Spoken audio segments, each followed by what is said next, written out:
Hey now, what dreams are made of. Is everybody ready? That's how we're starting the episode. I forgot we were recording. Gosh, stop.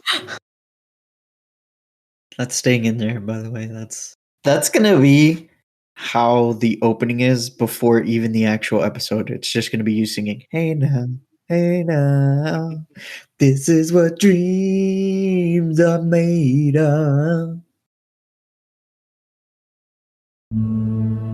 Least time on the Phantoms of Delva. I've been studying the arcane a little bit myself, but I haven't figured out any spells that can turn back time. And she slides a gold coin in his hand and closes his hand, and she says, if I live, you owe me a drink. These are trained soldiers, and everything in those caves belongs to the Republic. Anything that they find will be confiscated and brought back to the military. So, Arthur, describe to me how you destroy this creature. I put my hands together and pull them apart, and then just an orb appears in my hands. And then I wind up like I'm throwing a ball at it, like a dodgeball. And I just chuck this thing like the PE teacher who joined the losing team, and he's throwing it at a little kid. So I'm free, actually. As you're staring into the mirror, your reflection smiles back at you, but you're not smiling, and you cock your head back, only to realize that the world around you has grown dark. Chaff, you are stuck in a world of darkness.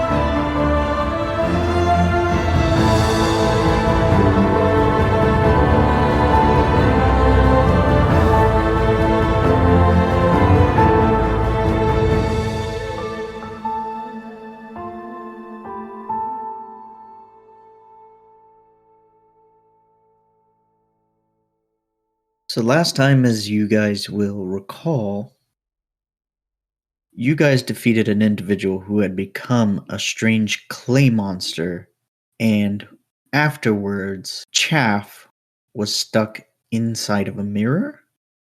But before we get to that, we're going to start with you, Arthur, as you are looting this body. Hannah, Armin, and Chaff are coming up to where you are as you are stripping the corpse of his cloak. Take this, take that. Ew, shiny boots! The last thing I was doing was writing down what his insignia looks like. So Hannah walks up to Arthur as he's stripping the guy or something, and she goes, what are you doing, old man? Oh, I'm not stripping the guy. I'm taking valuables. Taking anything of value from this body that came out of that golem. She's gonna like crouch down and start inspecting the guy's mouth. Like, he drank a potion, right, to become like that? No, he crushed a rock and it transformed him. Then I'm going to inspect that hand. Either Arcana or Insight or Investigation, whatever. I will let you roll the better of Investigation or Arcana. Let's see. I think they're the same. 17. 17, which did you roll? I'll go with Arcana because I would approach it more as a magic thing. On a 17, as you look over his body, most of it is still pretty filthy, covered in this strange clay. And as you begin to like pour over him, you first notice a series of wounds, entry points, patterns in the way the mud is strewn across his armor that seems like it may have interacted with his nervous system. And as you get closer to the hand, it's really hard to tell, but you still see this almost turquoise color plastered into his palm. You recall in your travels talks about how there are these strange rock formations beneath Talva that carry an essence of magic in them. So she's gonna kind of mumble to herself, loud enough that everyone should be able to hear her. She's gonna be like, the essence of magic. And then she's going to look at Arthur and Chaff and say, there was talk amongst my nomadic tribe that there were rocks underneath Talva with magical essence. As she's like kind of brushing over the rock with her fingers, or whatever, his hand, like a creep. And she's gonna be like, I'm wondering if this is related somehow. Maybe we should take him back for further investigation. And maybe we should have a team come down here and see if they can find any traces of a magical essence rock or something. As you're saying this, Chaff approaches the body as well, and he begins to sniff the palm while you're talking about the rock. And then he licks it, and then looks disgusted. Hannah's literally gonna smack his head away and be like, what the heck are you doing? You're acting like an animal. He jerks and then pauses and then kind of looks around like he's not sure how to respond. And then he sort of stands upright, adjusts himself to a more proper posture, and then just scratches his head. Would I notice anything off about him? You can go ahead and roll me an insight check. Oh man, it's a 5. You can't tell anything from there. Arthur? As you're searching the body, you see the cloak. You've already taken note of the insignia on the armor. And as you pull the satchel from him, you open it up to look inside, and immediately the first thing you notice is that you are staring into another dimension. And you would easily recognize this as a bag of holding. And you go to reach down deep into the bag, and as you're reaching, you almost instinctually, as if this was your own bag, you seem to know your way around. And you feel something rough and edged in texture like a rock, and you pull it up and see a similarly colored stone to the one this person used to transform themselves. Resist the temptation. I'm not gonna do it, but I was thinking something stupid. So they look like them. Can I check if they are?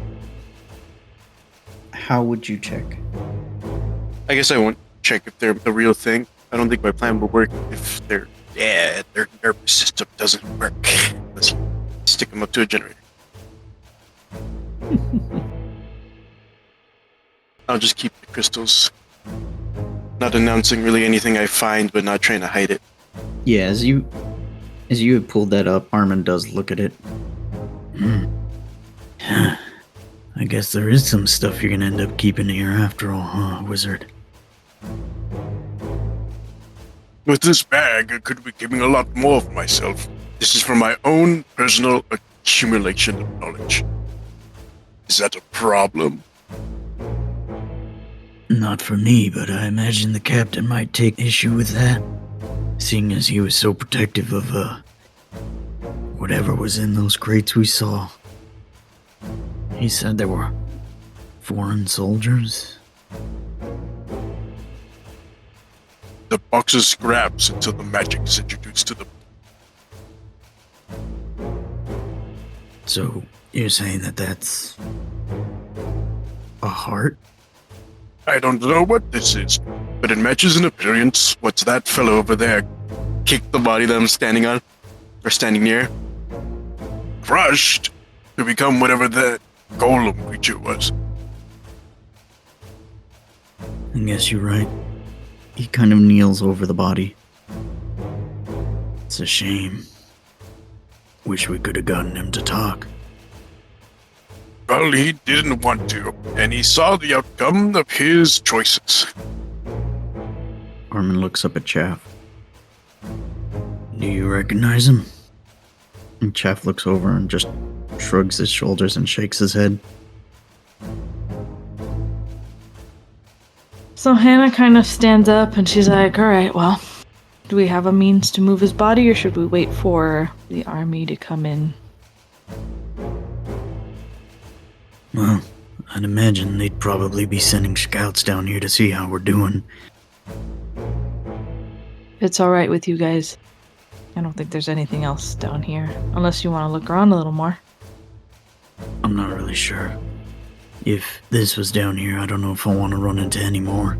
But we also came down here to see what else we could find.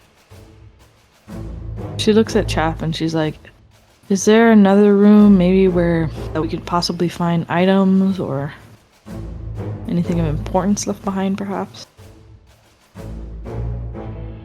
Chaff kind of looks confused for a bit, and then his eyes begin to shift between each of you for a moment. He just points at the bag and shakes his head. She's gonna look at the bag and be like, I guess that's all we're really gonna find. If you're satisfied, Armin, I'm satisfied. What do you say, wizard? Arthur goes and looks at the hand that he used to crush the gemstone and just say, if his hand went missing, do you think the soldiers would assume it was tampered with or a result of battle? Hannah's arms are crossed and she nods. She's like, they'd probably think it was an act of battle, but I mean, I think we would need the whole body for the autopsy would be better. It's not my department. I think he deserves a soldier's burial, even if he was trying to kill us.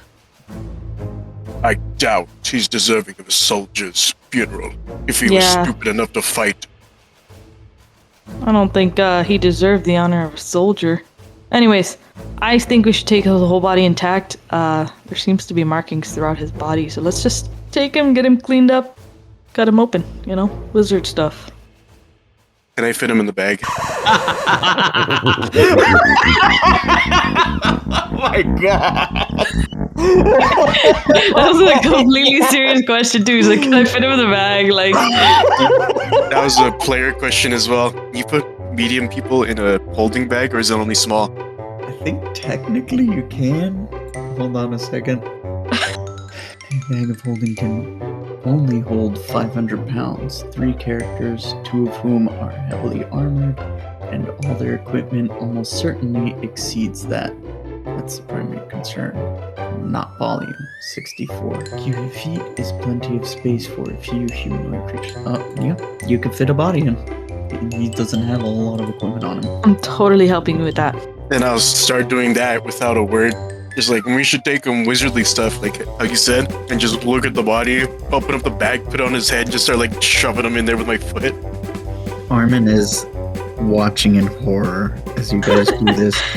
And you guys struggle with this, right? Because it's not so much that the whole body wouldn't fit, it's how it fits. Because the opening isn't that huge.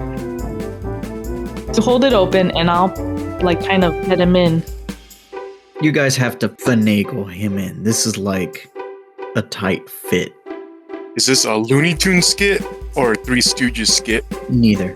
Wait, can I use prestidigitation to butter his size? I was choked on my water. No. So it takes you guys. Buttery sides. It takes you guys a good. It takes you guys a good 10 or 15 minutes to get him in past the arms and shoulders. But once you do that, the rest of the way is fairly quick. A baby giving birth is just... No, stop. No. He's crowning. Oh my god, no. Everybody else has no Oh, idea no. what you're saying. Johnny might. I know what she's saying. Yeah, Johnny knows.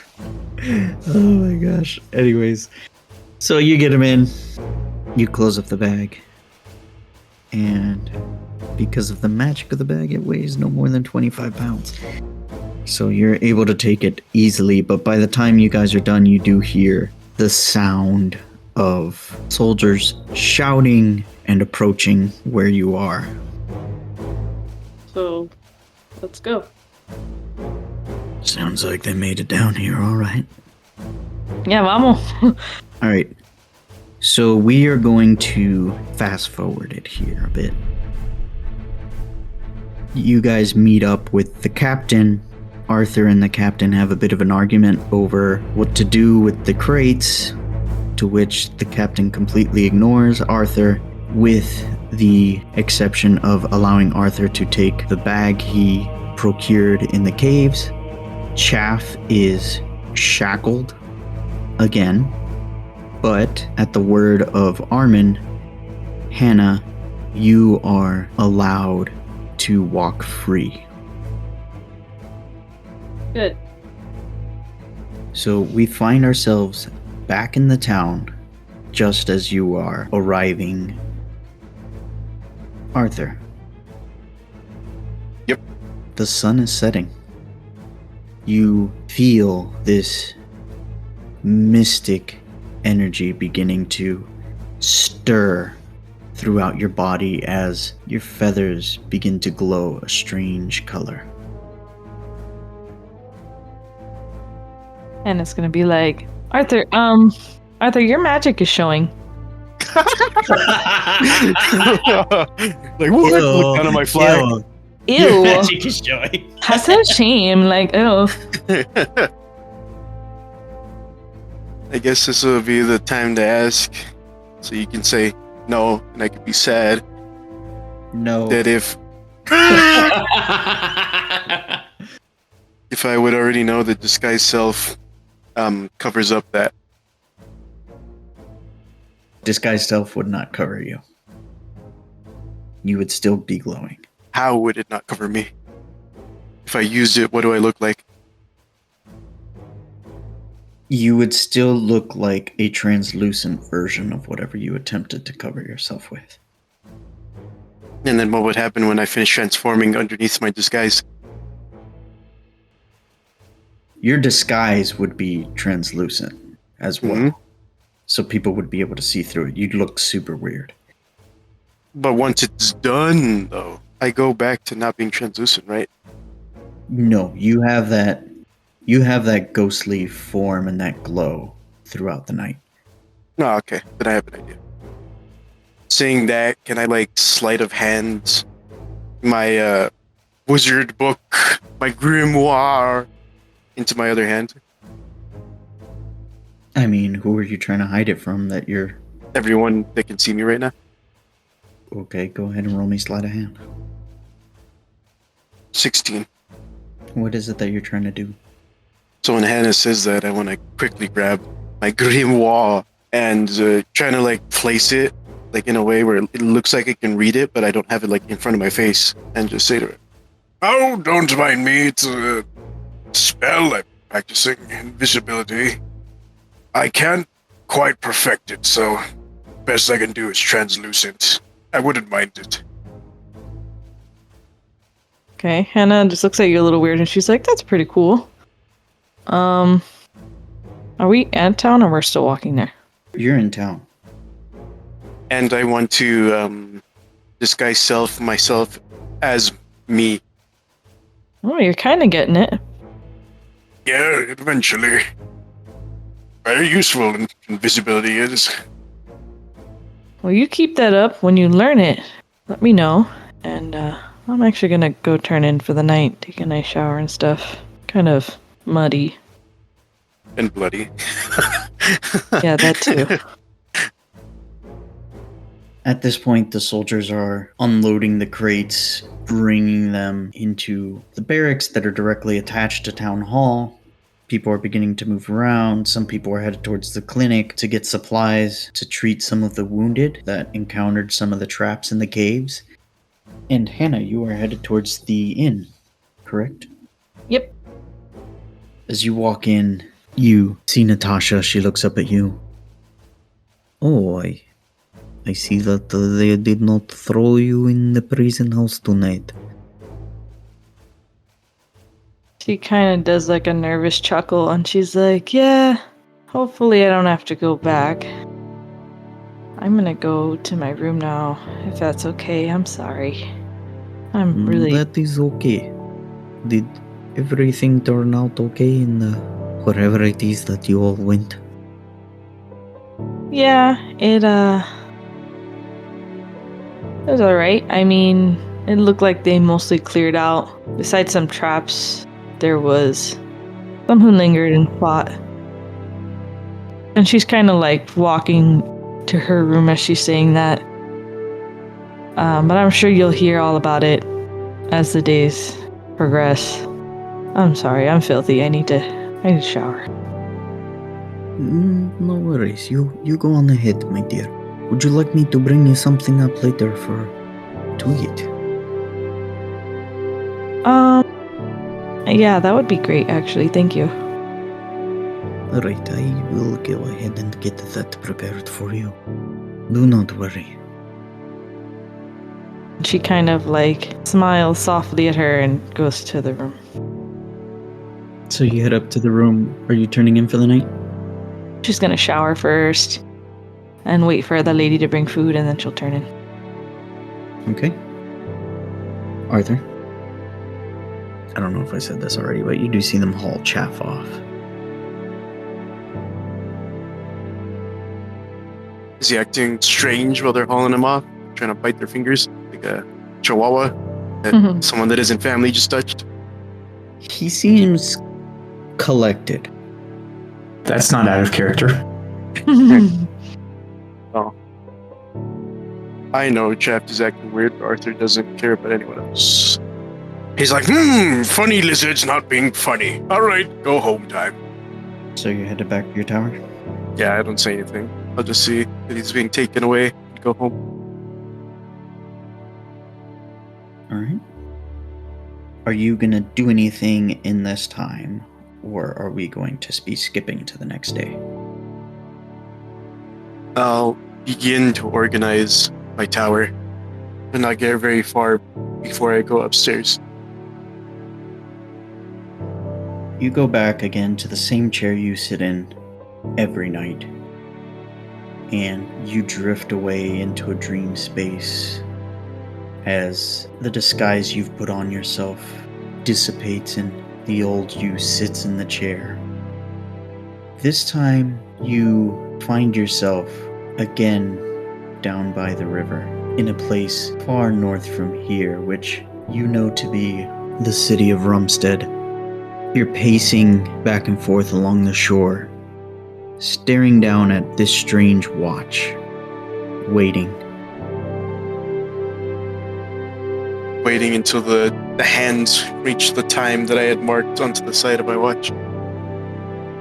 Always being impatient. It's not even time yet, and I'm pacing back and forth wondering where she is. It's taking her so long. When do I get to see her again?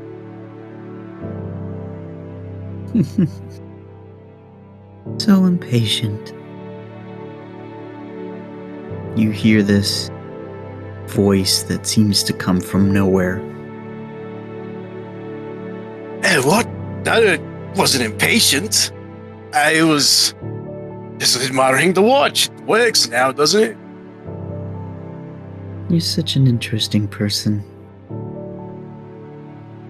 Why did you come? Just because a pretty girl told you she would meet you here at a certain time? Incorrect. I had arrived here for the lessons you had promised me. So you're saying I'm not pretty? Not saying you're not saying you are. I'm just saying, we had promised to meet on something other than your looks. She presses into you with her fingers playfully on your chest. So I am pretty then, aren't I? Arthur, ignoring that, take out just wherever he had it. If it was just in another hand or something, his notepad, prepared to take notes. Your note's fun, Arthur. On matter of appearances are not priority here. And you teach me what you know, and just pausing, looking at the journal, just tapping it. Maybe afterwards we can go somewhere nice. With a real awkward smile. She thinks it over. All right. And we fade to morning.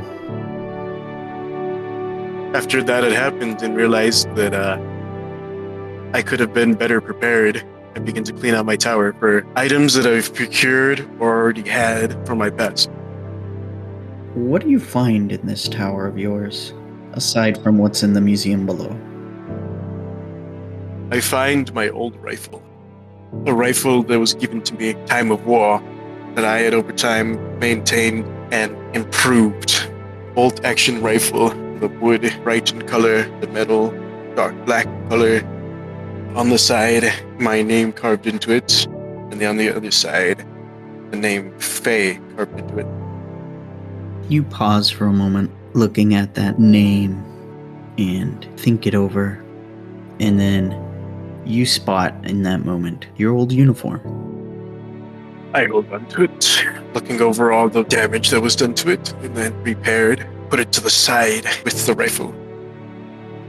Thinking back to the cavern, in my grimoire, begin to read the first few pages of my spells, realizing that after all this time, I have had no use for it.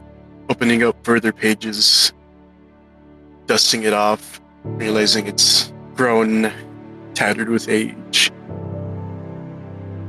Realizing that there is some spells that I could practice to have some use for them in the future. I open up to the pages to identify, realizing it could be useful, magical items. And then I go to a page I had used often, comprehend languages. I'd used this most in my youth when learning everything I could. Realize over the years I've used it less and less. And with the new influx of information these recent weeks and days, I decided I should pick it back up again. As you're flipping through the pages of your grimoire, a particular sheet sort of slips out between a chunk of pages you kind of flop through, and it sticks out not only in distance from the other pages, but it's slightly discolored and a little wrinkly. I lift up a piece of paper and say, the invention that was meant to change the world. Diagram, writings, for a magical cannon, eldritch cannon of my design, and to be mass-produced and given to soldiers, but I had only gotten to the stage of making it with pure magic myself. What does Arthur feel as he's going through this, reading this over again for the first time in what feels like ages, but really has been 50 years? First thing that pops into my head is, could I mass produce this if I tried? And then it immediately goes to why something of my design, I should keep it. Then it goes to, it is a weapon made for war, should be discarded. That knowing its usefulness, I just keep the card in hand, just no longer looking at it, setting aside with my rifle, my outfit.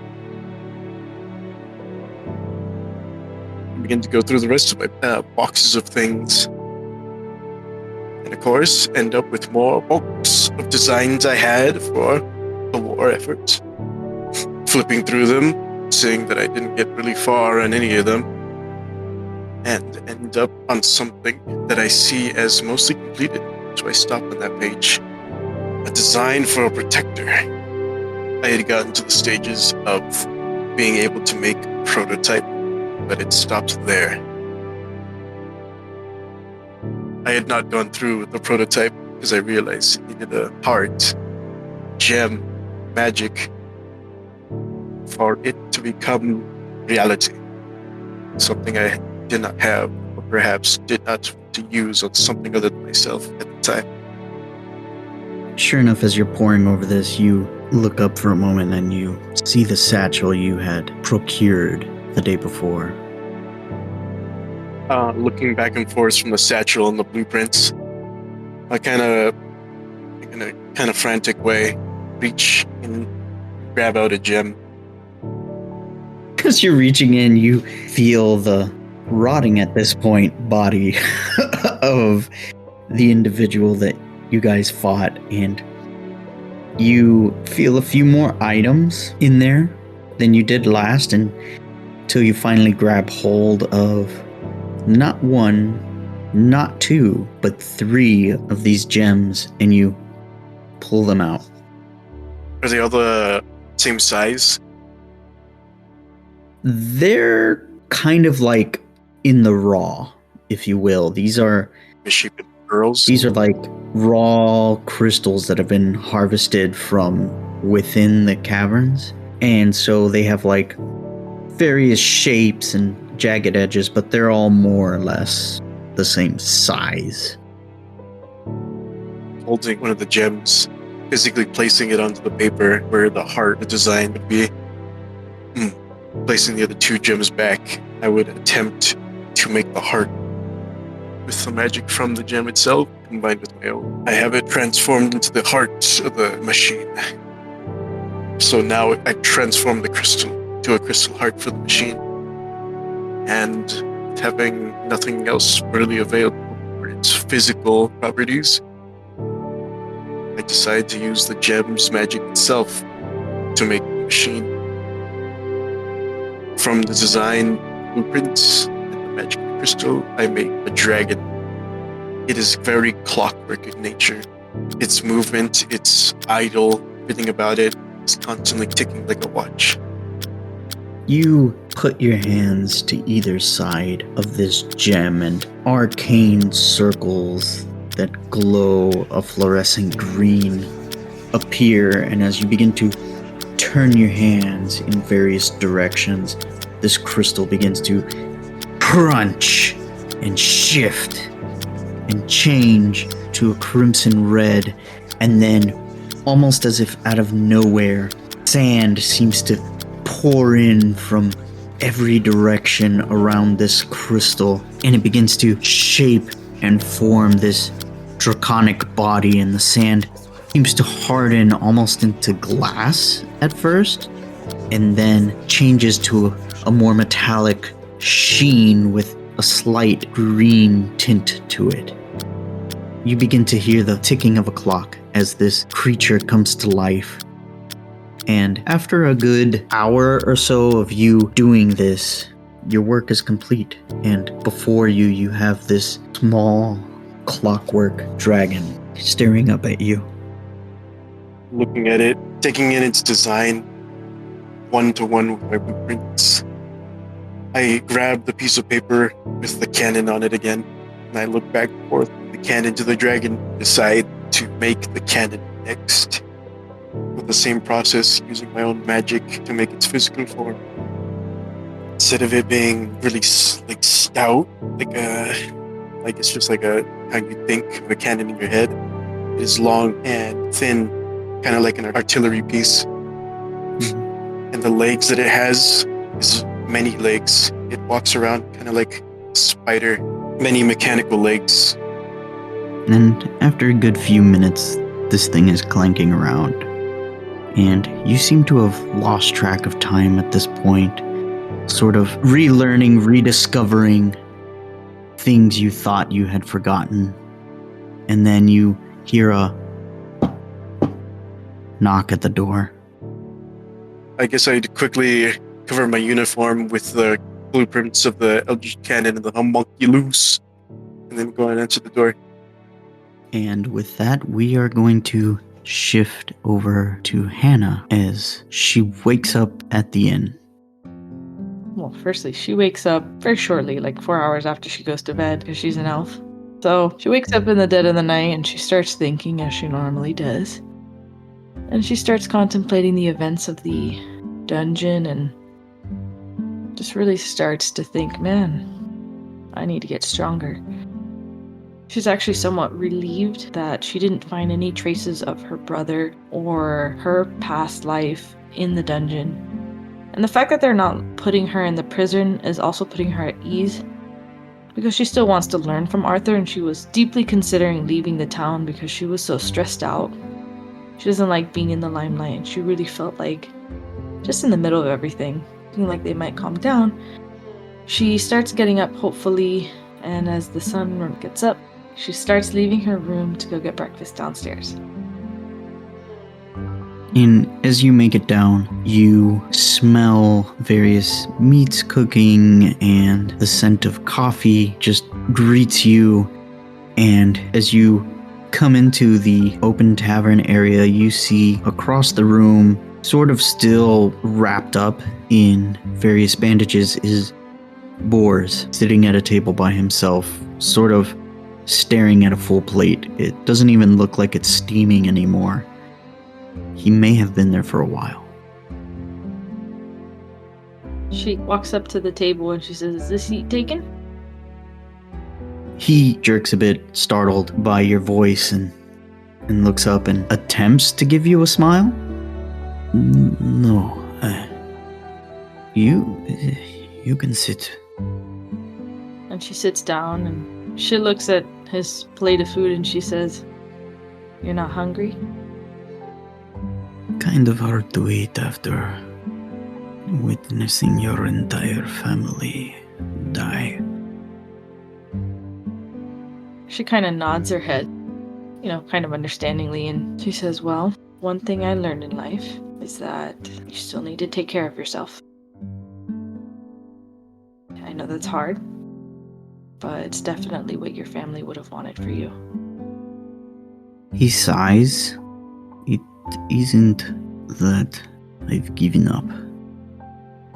I am just frustrated is all. I couldn't do anything. I tried, and still that monster, he took me down without effort, and my mother. And she kind of looks at him with a really sad look in her eye, and she's like, "Then get stronger."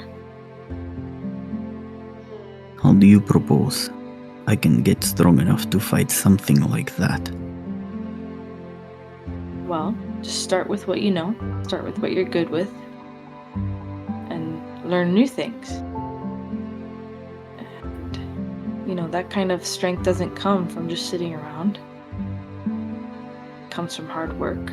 And she kind of grits her teeth and looks down to the floor and she's like, "I almost died yesterday, fighting some man in that cave, and thought, what a stupid way to die."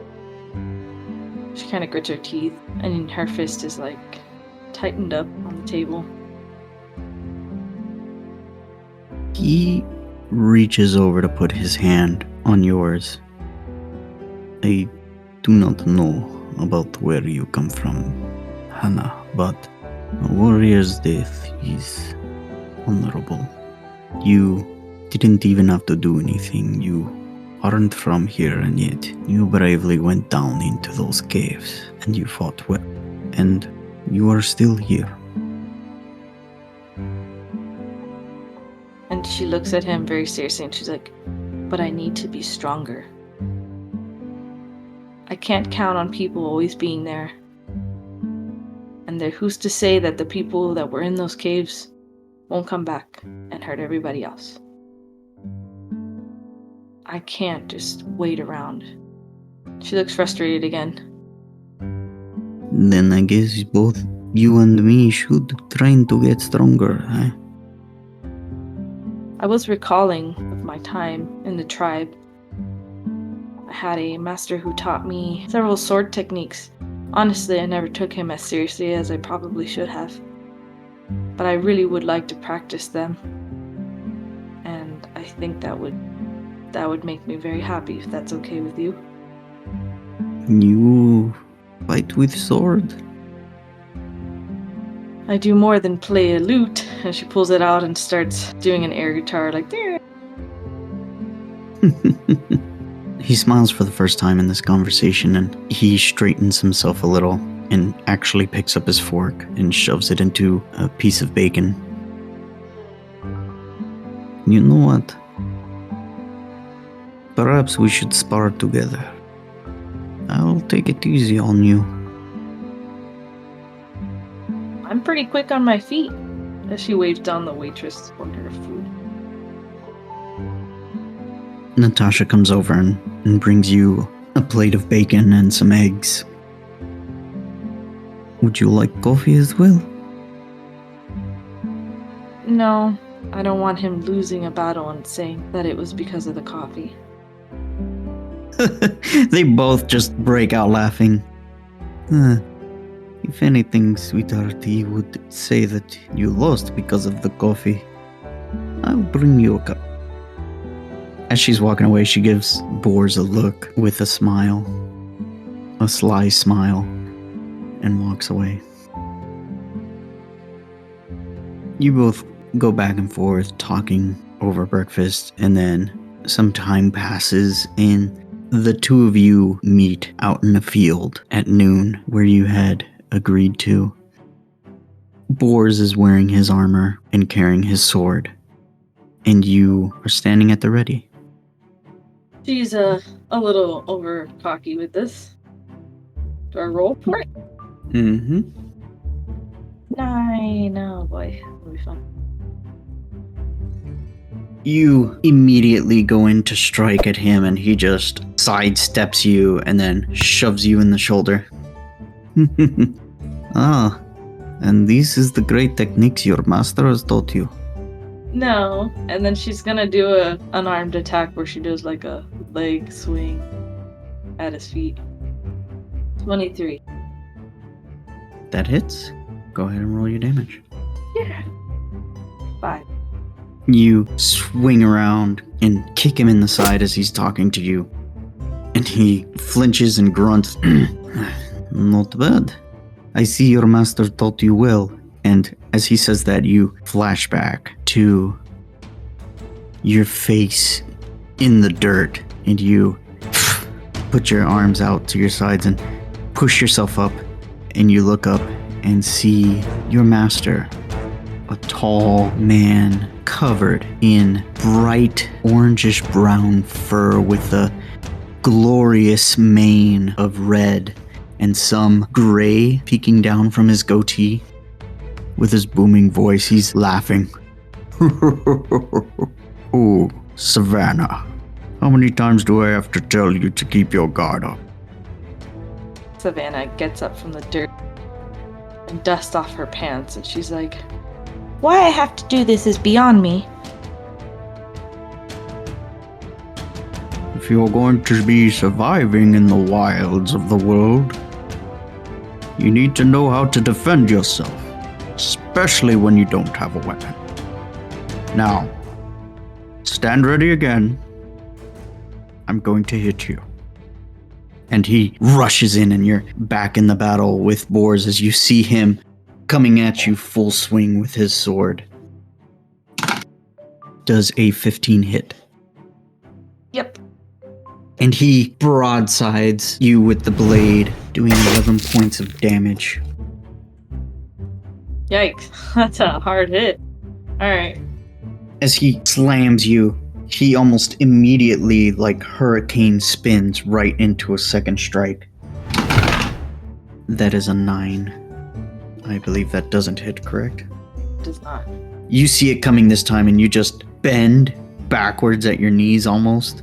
Oh, I'm the Matrix. Okay. And you just see this massive sword of his just rush past you over your head. You're quite flexible. My boars, I almost thought you wanted to kill me there. I'm going easy on you. She's kind of chuckling to herself. She's like, I haven't had a good sparring partner in some time. She has like a bit of an accent peeking through because she's getting a little too comfortable with boars right now. 24. 24 hits. So that's going to be 8 damage. Alright, we'll do a defensive flourish. So, spend 1 bardic inspiration to cause the weapon to deal extra damage to the target you hit. The damage equals the number you roll on the bardic inspiration die. You also add the number rolled to your AC until the start of your next turn. So let's do that. That's a total of how much damage? 10. That's not with the unarmed. Does 11 hit? Does not hit. Okay, so she misses the unarmed attack. You swing yourself right back up again and take another stab at him, and he sort of bounces a little as you scrape at his armor. And you go to do a back kick again, and he dodges, and right as you bring your foot down, you pull your sword up into a guard. I see that you are good with your feet as well. Someone must have taught you. Yes, well, I'm a bit rusty, unfortunately. Was it the same master that taught you with his hands? And you flash back again. You brush your silver locks out of your face as sweat begins to pour down. Your breathing is heavy. And this time a much more slender figure stands before you, still cat-like in nature, but with darker fur and bright blue eyes. Come on now, Savannah. Put up your guard. I'm tired. You can be tired when you're dead. But if you keep striking like that and leaving yourself open, how will you survive out there? She kind of stands up straight and looks a bit defeated, and she says, Is it really that hard out there? For most people, it's moderate. But for you, it will be hell. And she goes in to strike at you, and we zoom back to Boars taking another swing at you. Does a 16 hit? Well, my AC is temporarily 16 at the moment. Okay, so it just meets, so it does hit. That's another 11 points of damage. Oh, I'm hurting right now. As he broadsides you again. And twice in a row, he rolls a 9 on the second swing. And he goes to swing it off on you again, and you just duck and roll around him. She dodges it and collapses on the floor. She's like, I'm done. I'm done. You're finished already. And she kind of laughs. I think I need a lot more work. Alright. Well, perhaps we can meet here again tomorrow? And she looks up, really excited, and she says, That would be great. Thank you. I've enjoyed it too. You are good company. And she puts her thumb up, like a thumbs up, and collapses again. In that time as well, she begins taking on a lot more apprentice duties, with Arthur helping him clean the tower, doing the autopsy. So after getting up from the field, you're gonna head to the tower? If it happens the same day, she'll probably take a rest and then go that way, yeah. Okay. So the afternoon passes, you get cleaned up and you head out to Arthur's tower, and there you are knocking at his door. Schmeck. Huh? She's the one knocking at your door. She is the one who knocks. I am the knocker. Walter! So I just looked through the mini ship porthole. I'm gonna keep calling it that. The people? Yeah. But from the first episode, I didn't know what it was called, so I just kept calling it the mini porthole. So it's now that. And do I see her all beat up, or did you like? She cleaned up. Yeah. I might have some bruises though. With her bruised all over, I'm gonna quickly like open the door and just. How did this happen? What are you doing? Oh, don't worry. I was just practicing, to get stronger. And she kind of does she's like flexing with her left arm and like patting it with her right arm. You live, bro? Still standing in the way, so she can't really see it. What is it that you need? Well, I'm your apprentice and we have a body to be autopsying. So I'm here. I'll just like kind of look at her, not moving for a moment, thinking about if I should let her in. Then I'll let her in.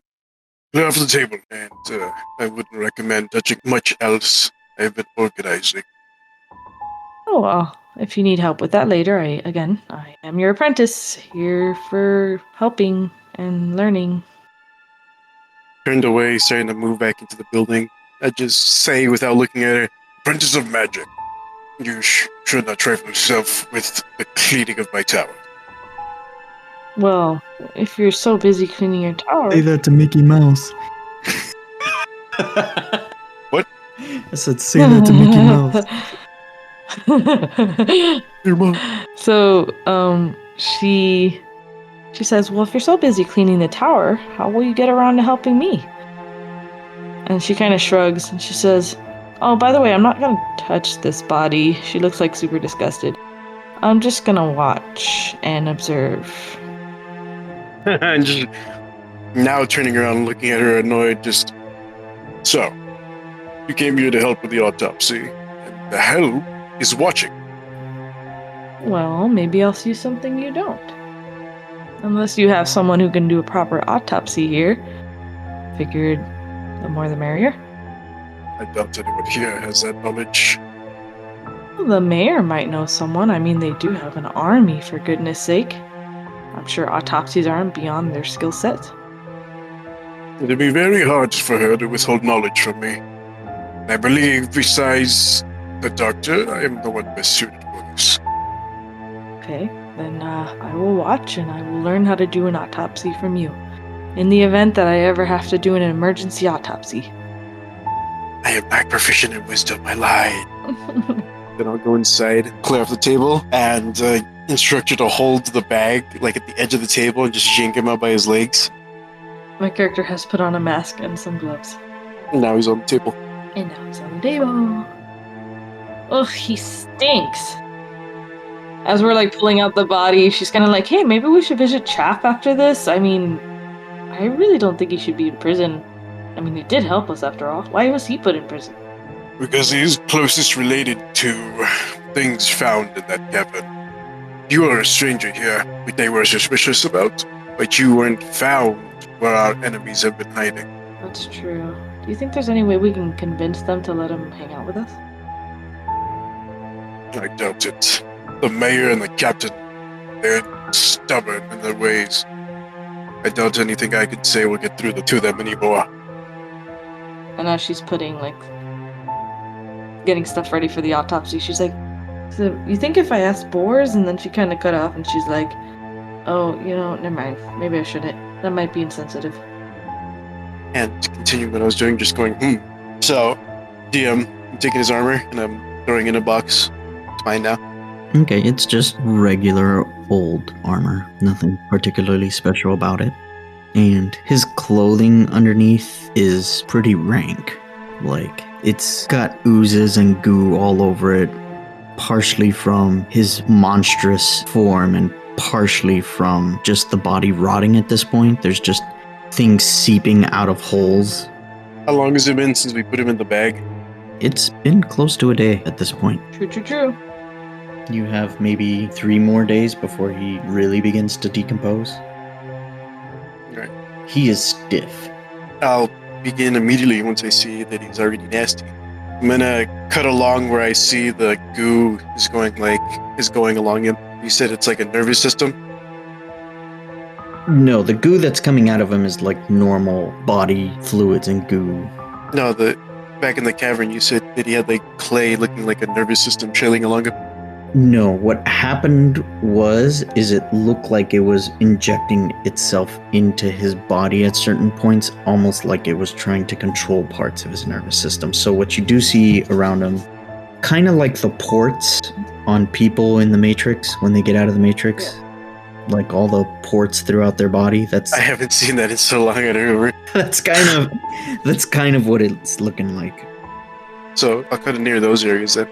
Open up, see what it was trying to connect to. You just see like muscle and sinew and all of this stuff kind of like pushed aside, and like it's very hard to tell because it's not like the cleanest in here, but it looks like parts of his bone structure has been crushed. Could I try to tell if that was us or the goo? Go ahead and make me a medicine check. Can I assist him? Yeah, you could roll. You could roll with advantage.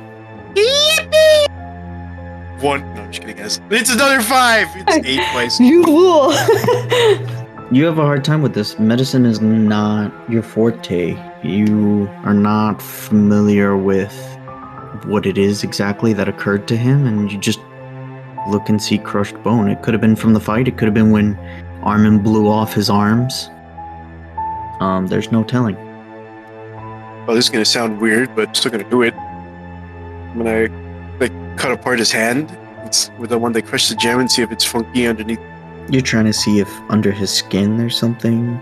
Yeah, where unusual? it's like, yeah.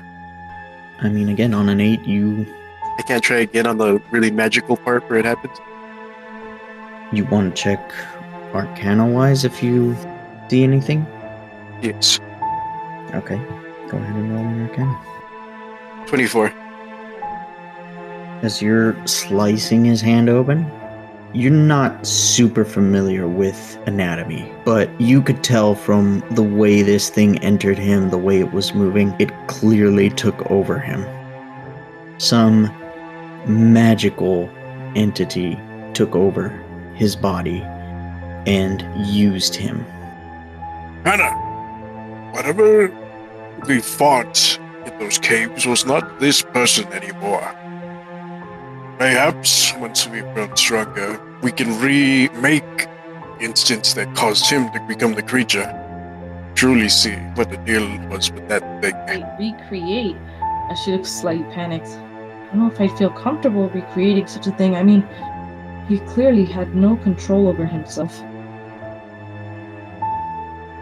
Yes, under controlled situations, we may be able to rip the body from the clay creature and see how it acts. The information could be very useful.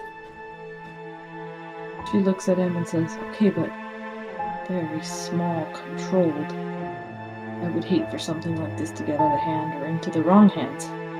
And she kind of gets up and she's like, I'm gonna go check on Chaff, make sure he's not being mistreated. Have fun cleaning this up, and she starts leaving. And while she's leaving, I just, looking annoyed just directly at her, and just snap and have the mage hand hold the bag in place where she was holding it. And just look at him as she's leaving, just, look at the body and just, Put it back in the bag. No. Yeah, I'm not gonna carry him outside. I'm gonna throw him outside like a trash bag. You at least burn him. Hannah, Burn the tower down. Hannah, as you exit the tower, you begin to head towards Town Hall and notice that the sense of relief that had kind of come over everyone after having explored that cave is gone again. There's a palpable tension in the air again as you're walking towards Town Hall. She's a bit nervous, so... Can I do maybe like a perception or something for her to see if she hears any conversations or anything as she's going in? Yeah, I mean, you don't have to be super perceptive to see that they are preparing what seems to be a envoy that is going to leave town. It looks like soldiers are getting ready to mobilize. You're not really familiar with the jargon that they're using, but you catch bits and pieces about the situation in New Flora changing, and not for the better. What do I know about New Flora? New Flora is the gateway city, if you will, that you entered into Talva through. It sits in a valley that the River Kovic flows through, and this city is the one way to pass from the outer provinces on the west into Talva. Okay. So yeah, I'm still headed towards Chaff. I don't know if there's like a reception desk or something that I go to, or... Yeah, you walk into town hall and you're greeted by the same young, ruddy elf that was there before. Hello again. I am sorry I did not get your name last time. It's Hannah. How may I help you, Hannah? I do not believe the mayor would see you. No, I just came to see how the Cobalt was doing. You mean the prisoner? Yeah, I don't know. And his eyes are kind of like shifting around, looking at the different people as they're moving about. I don't know if now is good time to see him. She looks a little serious and she's like, I picked up that there seems to be some military movement going on, and she kind of looks around the room. But how is that related to the Cobalt?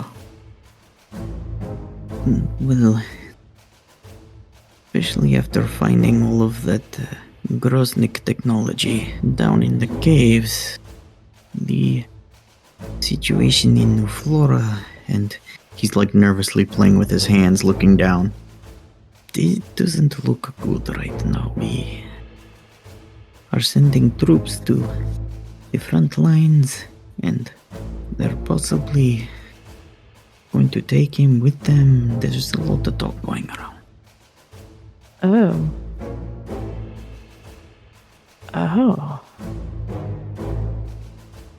That's weird. I mean, you said the mayor's busy right now? Yes, she gave me specific orders to make sure that you and the wizard didn't go and bother her. What about the captain? He is with her. Well, then I'll just go visit the captain. If that's all right. No, you cannot.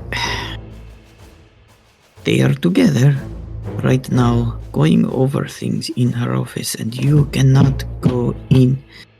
And that's about the sternest you've seen him. And she goes, okay, calm down. Then just let me say hi to the Cobalt. I don't see how that affects anything.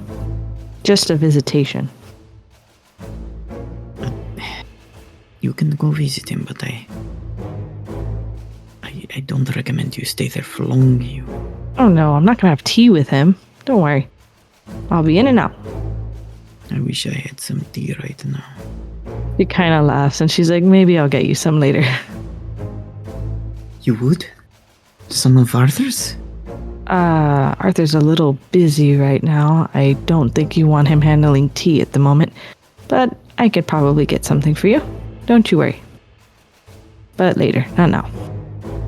Alright, if I see anyone, I will try to stall them, but please do not spend too long down there. Oh, don't worry. I'm not concerned about it. And you step down into the holding cell area, and there are presently no guards down here. Chaff is locked in a cell, and nobody is here watching him. She says, unusual. He looks up at you, tilts his head slightly. Chaff? You okay, buddy? He stares at you blankly, almost as if he doesn't recognize his own name, and then points at himself for a bit, and then smoothly goes into scratching his chin. And she just looks confused, and she's like, you're not as animated as usual. Are they treating you bad? He shakes his head no. And he points at a plate of food that's sort of half-eaten in the corner. All right, that's good. Don't worry, buddy. I'm sure you'll get over this soon. There's not much I can really do in my power, but I'll try to help you if I can. But for now, just do your part well, help them out the best you can, and just be strong, okay? He slips off of the bed he's been sitting on, and he comes closer and motions with his hands, this circular shape, and then gestures at it having a handle, and then holds this imaginary handle, and then puts his hands out like doing like a question, like what or where. Or what? He grabs it and does a motion, what? Yeah, like he looks like he's trying to ask you a question about something he just tried to imaginarily hold. Hannah didn't see the mirror, right? I don't think so. No, I don't think she did. I think she was knocked out. So she's gonna look at him really confused. Gonna be like, I don't know what you're asking me for. Do you want tea? He shakes his head vigorously, no. And then he puts his hand out, almost in like a cup shape, but out in front of him. And then he looks at his hand, and then looks at you, and then looks at his hand again, and then does like the I see you, but like pointing at his hand. He's still super confused. And she's like, can you draw it? I'm not really sure what you're asking me. He gestures for a pen and paper. He doesn't have one in the cell? No. Let me see if I even have pen and paper. Yep, I have painter supplies. I think that would work. So she hands him some painter supplies. He takes it and he draws to the best of his ability the shape of the mirror, which isn't very good. And when he sees that you still don't quite understand, he draws a vertical line and then two people, one on either side of the line. And he points at it, and then he points at the other drawing. And then he does the same gesture again with his hand, looking at his hand. Yeah, she's kind of confused. She's a little nervous. So she takes the painting and she's like, I'll get back to you and see if maybe Arthur can come talk to you or something. I have to go get some tea. And she gets up, takes her supplies and stuff, and she starts heading out. And as she's leaving, she's like, I'll be back, don't worry. When you turn back, you see that there's something in the cell with him that has very clearly been covered, like hastily, like he threw something on top of it to cover it. And he's turning back to head back towards his bed. I'm going to try to sneak and go back and see if he uncovers it. He doesn't. He just sits there and stares at the wall. And as he's staring, suddenly he does like a strange gesture and then reaches behind himself and pulls out a book you've never seen before that you know wasn't there when he went to go sit down, and he's like looking at it curiously. And she just goes back to get that guy's tea and then rush off to see Arthur. As you're doing that, he looks between the book and the thing that he covered. And then the book again, and then the thing that he covered. And he slowly walks over and pulls the sheet to reveal a reflective surface. And from there, we're going to Chaff. Chaff. The real Chaff. You hear this voice call out to you from behind you. It has been a while, but it feels different this time. Darkness here seems foreboding. Am I dead? What happened? You're kind of taken aback a little at first as you're saying this, and you realize you are using your voice for the first time, and as you gaze on, you see this green glow. There's no form, there's no shape to it. You're not dead. What happened? You seem to have been caught in a trap. A trap, you say? A magical one at that. There were 2 others with me. I'm concerned for their safety. Ah, yes. The princess. And the one who thinks he is a god. But in reality, he is only borrowing my power. Are you certain they're the same people that I was with? Do you question my knowledge, Jack? I do not. I did not think so. You have been trapped in this space by a creature which lives in the reflection of all mortals. It seems to have escaped through your body. Are they safe, though? In the time which you left, yes, but all creatures meet their end eventually.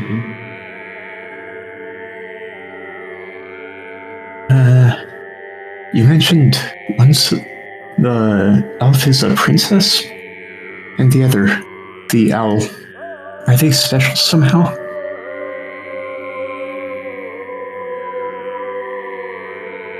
All of its creations are unique, Chaff, including yourself. And are they a part of my fate?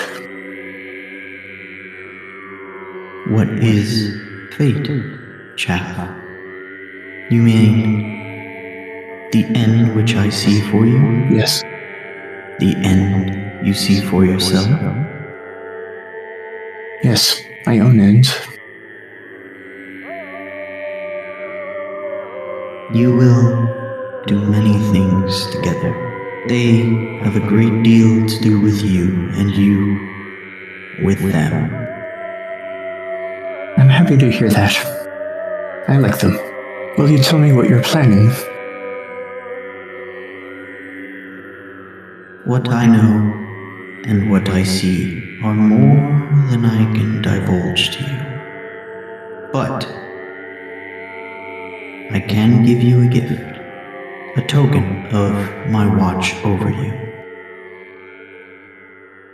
As this voice speaks to you, you see the light converge in at one point in space and take shape and harden into a tome with a hard leather-bound backing.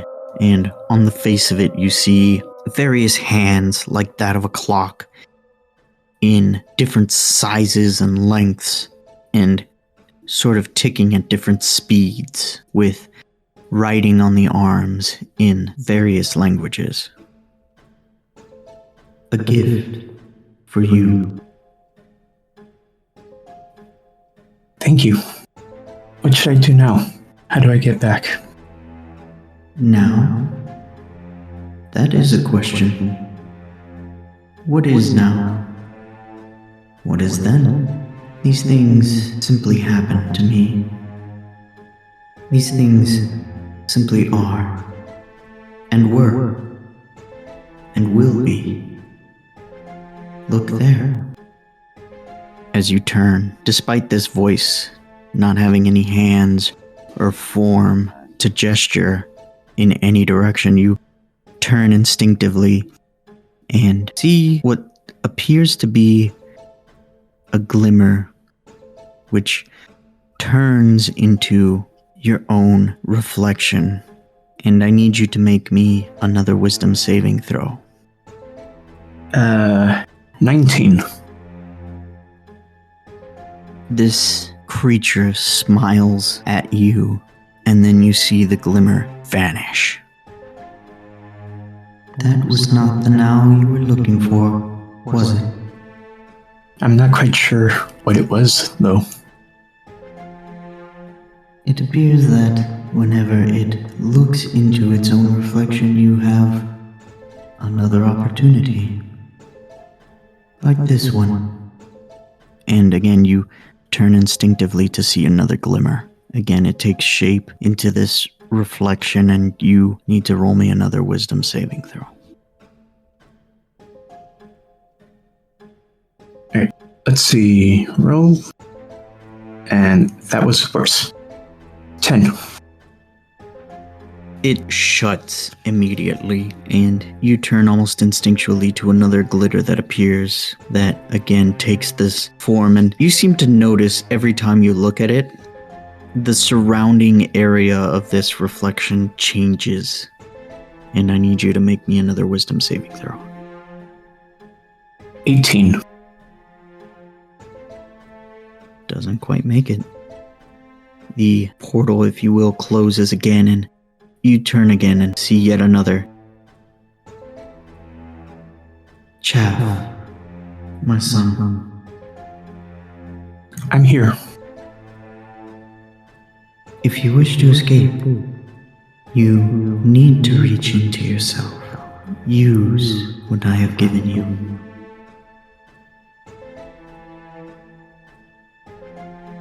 I opened the book up.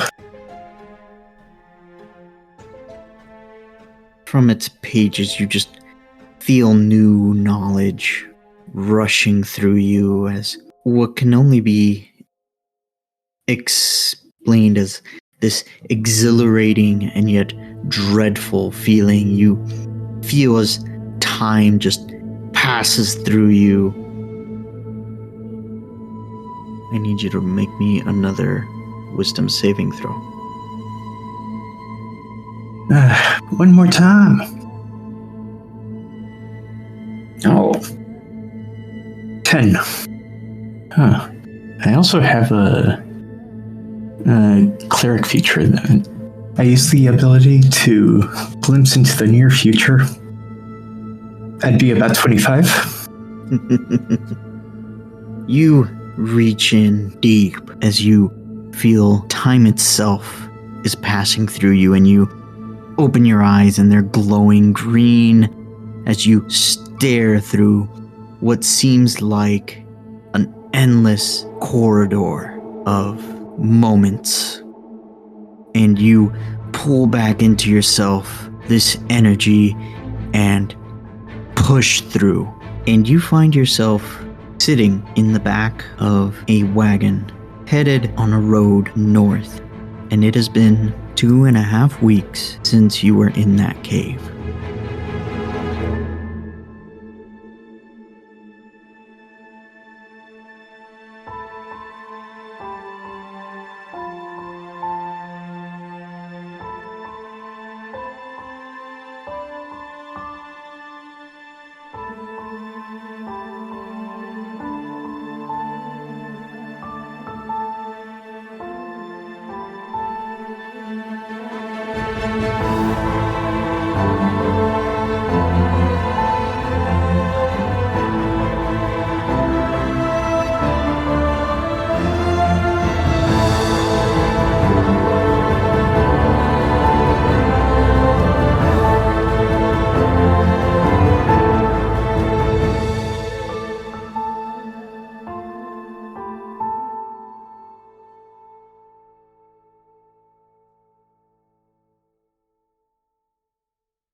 Hey there. Guess the cat's out of the bag. I mean, it's kind of been out of the bag for a while now.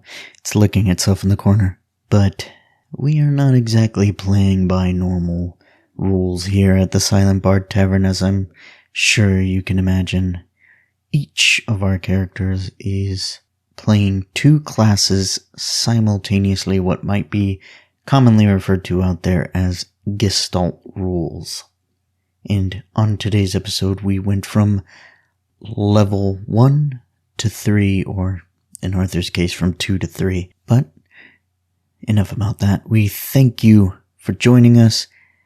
We thank you for listening. And as always, if you like what you're hearing, like us, subscribe, share, comment. And we hope to see you again here at the Silent Bard Tavern.